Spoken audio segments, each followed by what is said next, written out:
What's up, travelers? Welcome back to my channel. My name is Toy if you are new here, and on my channel I do all things travel. Okay, so if you like that type of content, make sure you like, comment, and subscribe for more videos of travel.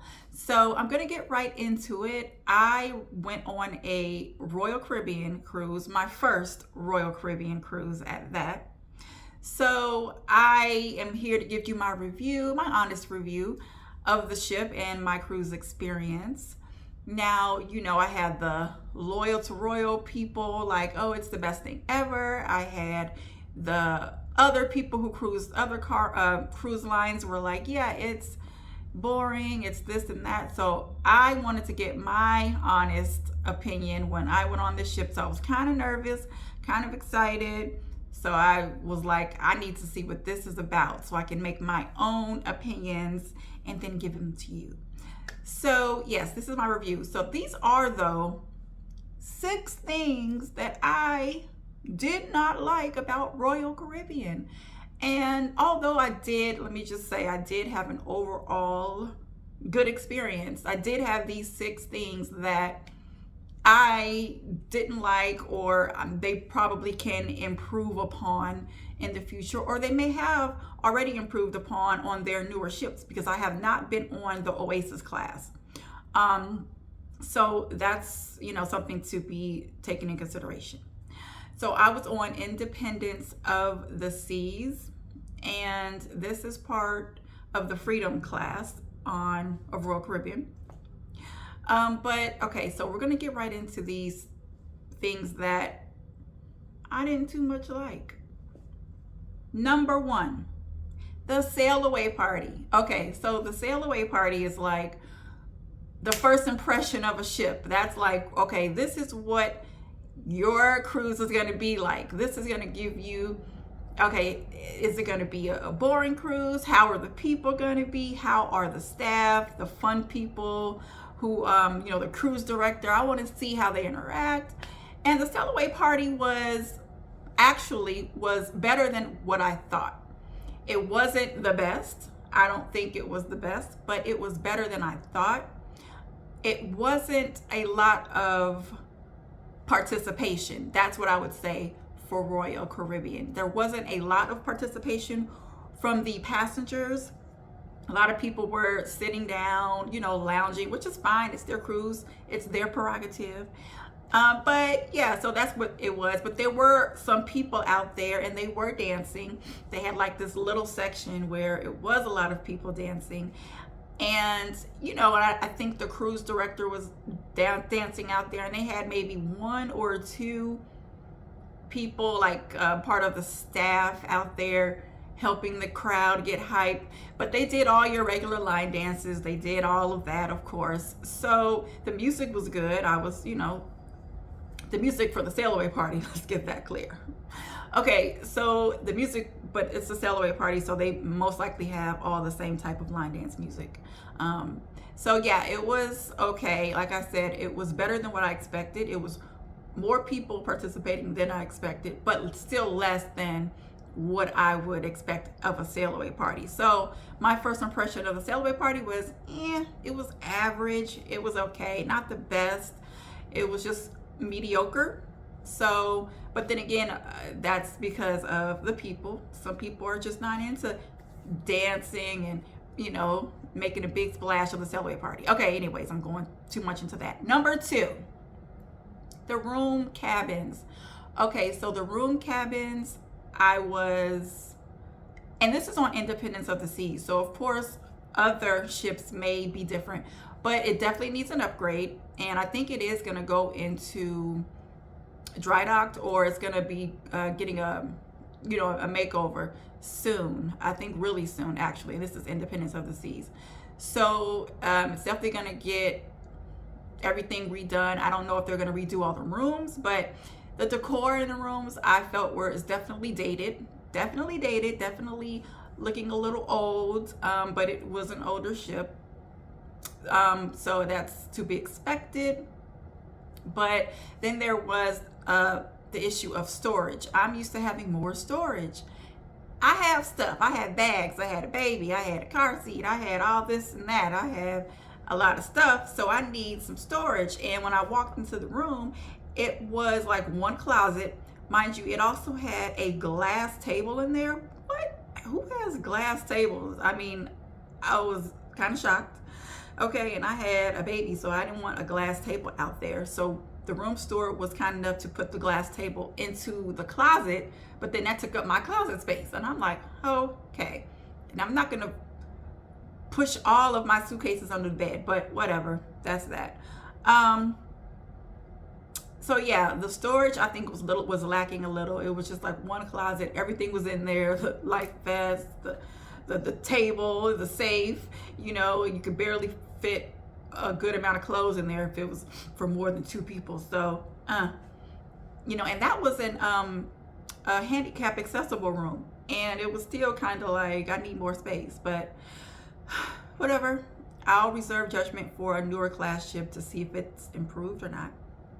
Okay, third, guys, the food was okay, but it was a time frame, I think it was between 3 p.m. and 6 p.m. where it was nothing but the pizza open, and I think the Promenade Cafe or something like that was open, and which you only get some like little deli sandwiches. So really it was not a lot of options open between 3 and 6. So if you didn't eat between before 3, you were kind of stuck with pizza or go to that little promenade to get, if you wanted something of that. I mean, but that didn't really appeal to me. The pizza line was like down the promenade. I wasn't gonna wait 45 minutes for 2 slices of pizza. By then, you know what I'm saying, the 6 p.m. would have came and Windjammer is back open. So that was weird. Or your only other options was to pay for some food. So I had to go to Playmakers, and which is fine. Playmakers is reasonably priced, but sometimes people don't have that in their budget to spend extra.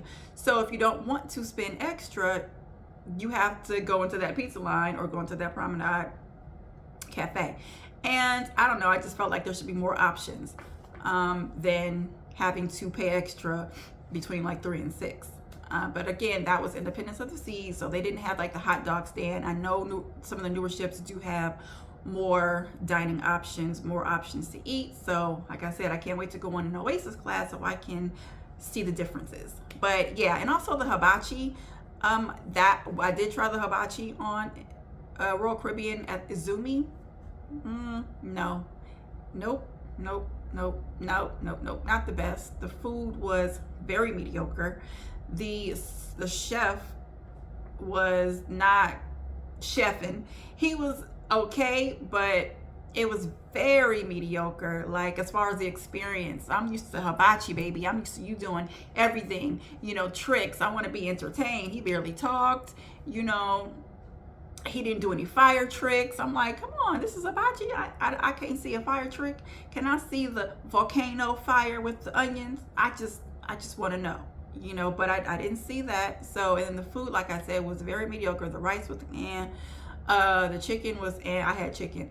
It was so like I said, the hibachi experience at Izumi could have been way better, but that's, hey, try it, see for yourself.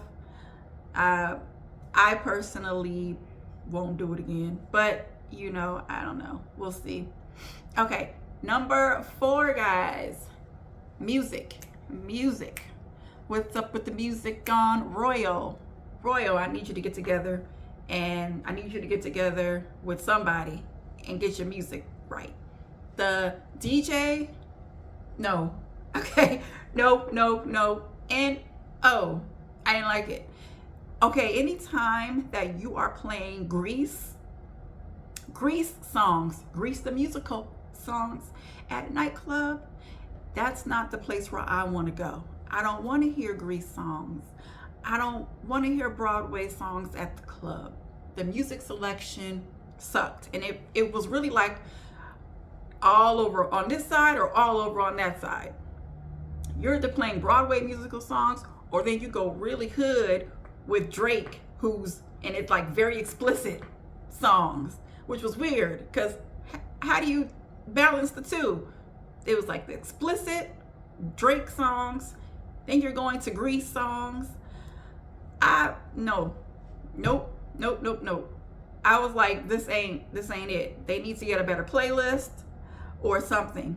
But that wasn't hitting it. I was not trying to dance to Grease. I love the movie and I love the musical, but I wasn't trying to dance to that at the nightclub. Get it together.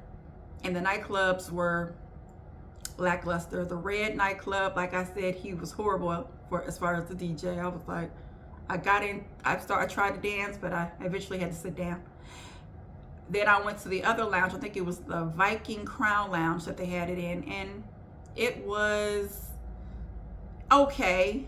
The music was a tad bit better, but I think it was the same DJ, so it didn't get much better for me personally. So yeah, I think they need to get together with someone and put your heads together and find a good playlist that can be for everyone, that is still like club music, something that I can still dance to.